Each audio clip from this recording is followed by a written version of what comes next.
Waalaikumsalam warahmatullahi wabarakatuh. Selamat pagi semuanya. Pagi Bu. Gimana kabarnya? Baik. Sehat? Sehat. Tahu nggak di sini Ibu mau ngapain? Gak tahu Bu. Nah, Ibu mau memberikan layanan bimbingan klasikal kepada teman-teman. Sebelum memulai layanan bimbingan ini, alangkah baiknya kita berdoa terlebih dahulu. Berdoa dimulai.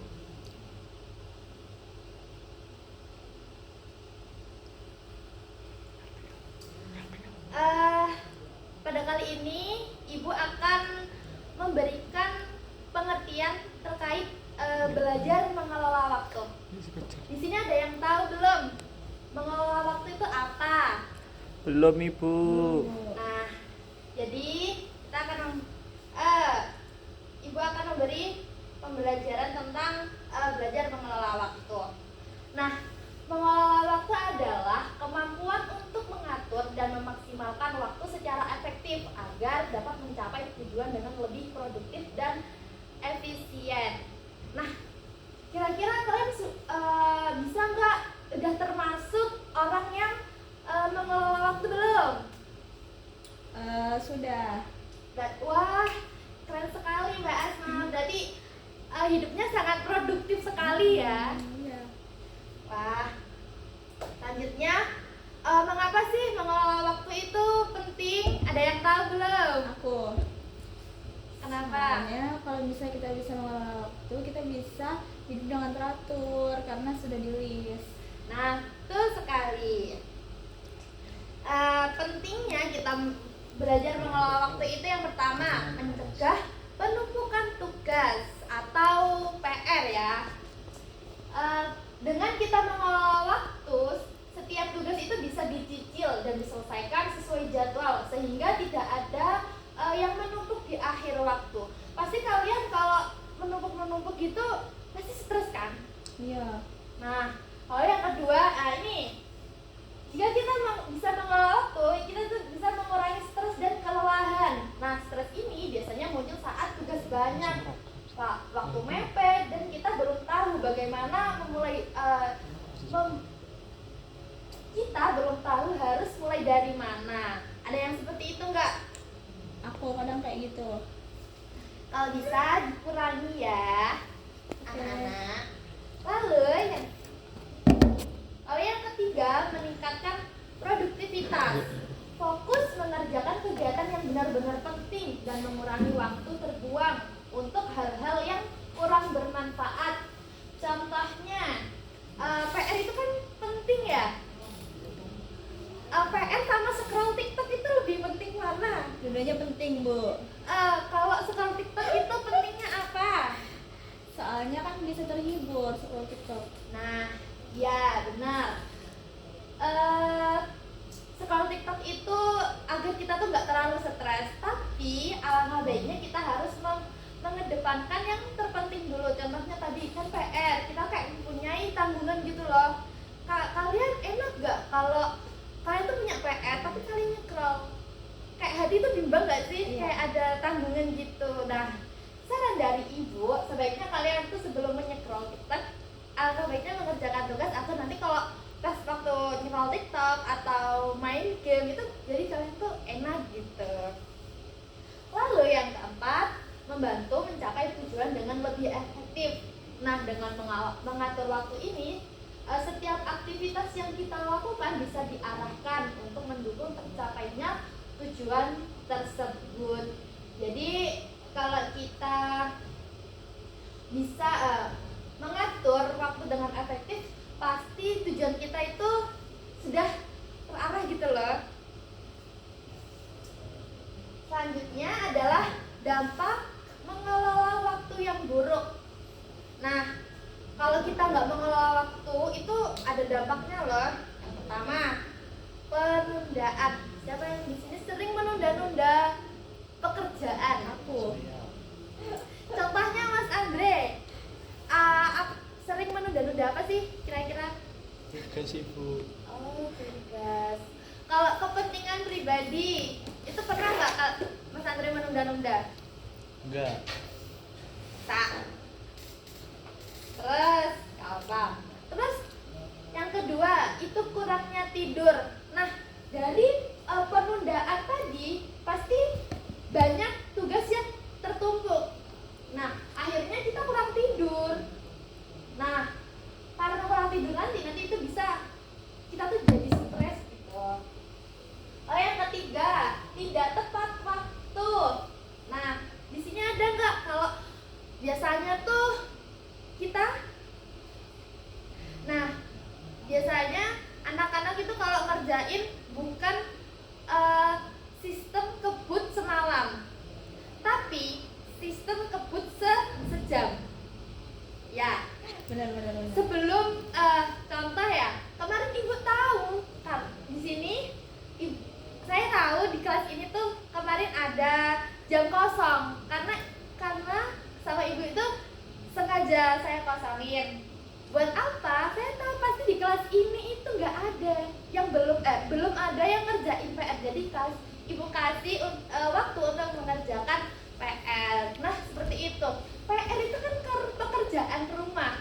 Nah, beda kalau di kelas ini rata-rata itu PR itu jadi bukan pekerjaan rumah tapi pekerjaan sekolah yang tugasnya itu dikerjakan di sekolah. Kalau yang keempat dampaknya bisa terburu-buru ya. Nah, tadi itu dampaknya kita nggak malah terburu-buru. Jam itu kayak kita terus apa sih langkah-langkah agar kita tuh bisa mengelola waktu? Kita bisa kok memperbaiki dari dampak itu. Satu, mencatat semua kegiatan.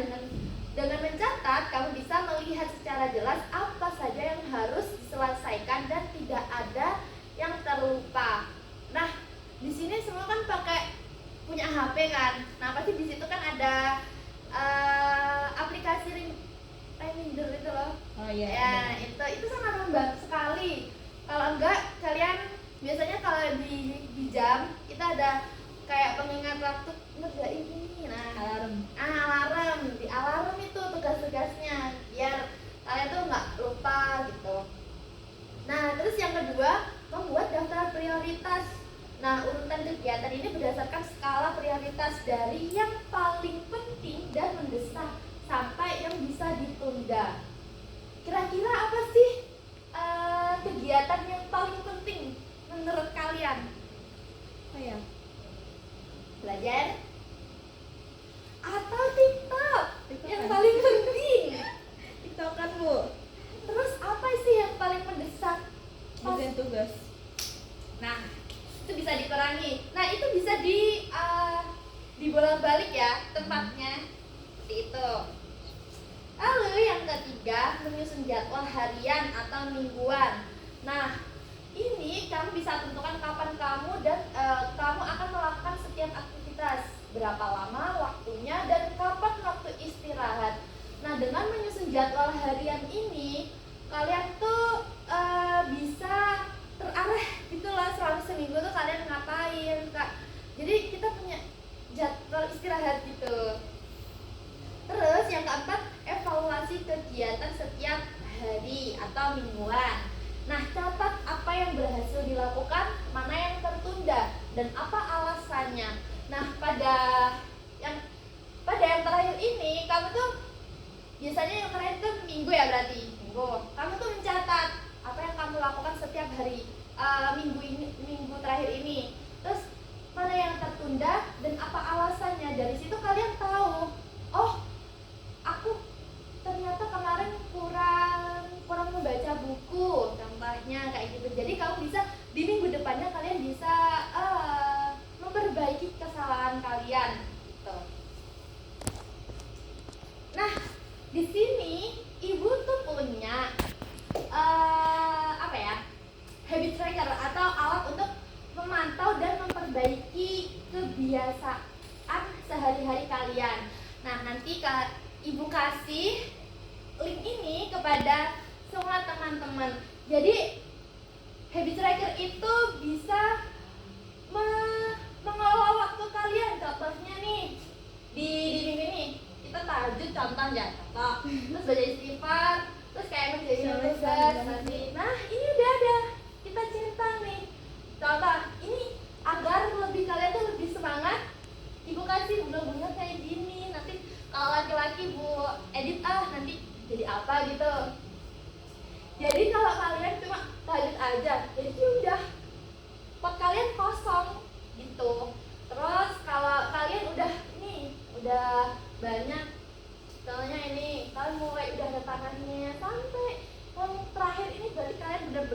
melakukan semua kegiatan yang seharusnya kalian lakukan. Nah, pada akhirnya kalian mendapatkan 2 bunga matahari seperti itu. Nah, motivasi dari ibu, gunakan waktumu sebaik mungkin. Jangan ditunda, kerjakan yang penting terdahulu. Waktu yang lewat tidak akan bisa kembali. Semakin baik kamu mengatur waktu, semakin mudah kamu meraih sukses. Jadi, ibu harap teman-teman yang di sini itu bisa mengatur waktunya ya. Itu adalah untuk kebaikan kalian sendiri.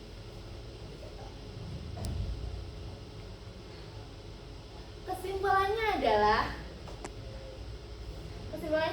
mengelola waktu itu sangat penting agar kita bisa membagi waktu dengan baik antara belajar, bermain, dan istirahat. Dengan manajemen waktu yang baik, hidup kita jadi lebih teratur, tugas tidak menumpuk, dan kita bisa lebih santai dalam menjalani hari. Kira-kira dari teman-teman ada yang ditanyakan atau gimana? Tidak. Baik, terima kasih ya teman-teman.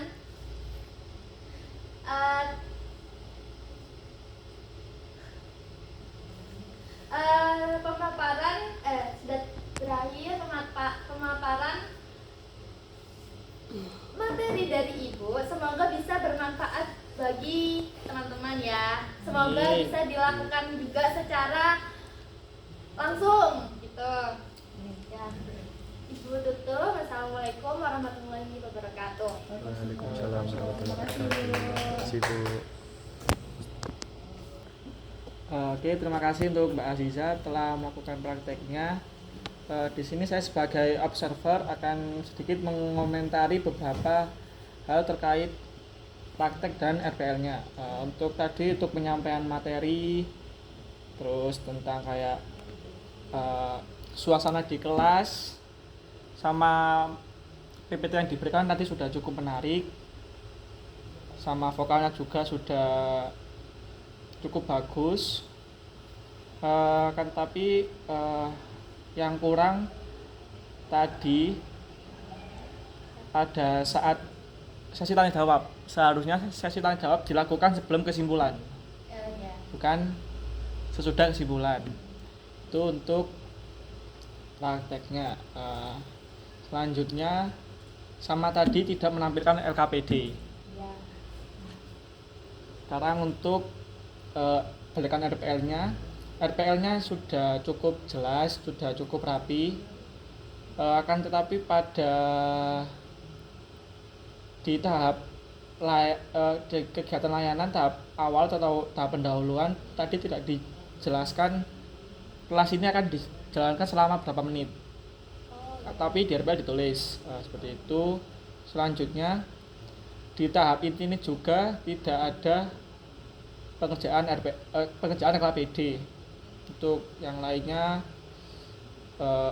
ini bagian evaluasi. Dilihat dari LPL ini, evaluasi yang dilakukan menggunakan angket seperti itu. Tapi di sini tidak ditulis evaluasinya ini mau menggunakan apa. Hanya ditulis indikator-indikator angketnya aja seperti itu. Jadi yang perlu diperbaiki tahap inti pada pelaksanaan, evaluasinya perlu diperbaiki. Jangan seperti ini lebih ke poin, bukan ke penjelasan evaluasi yang akan dilakukan. Untuk yang lainnya sudah cukup bagus. Oke, sekian dari saya, observer. Terima kasih.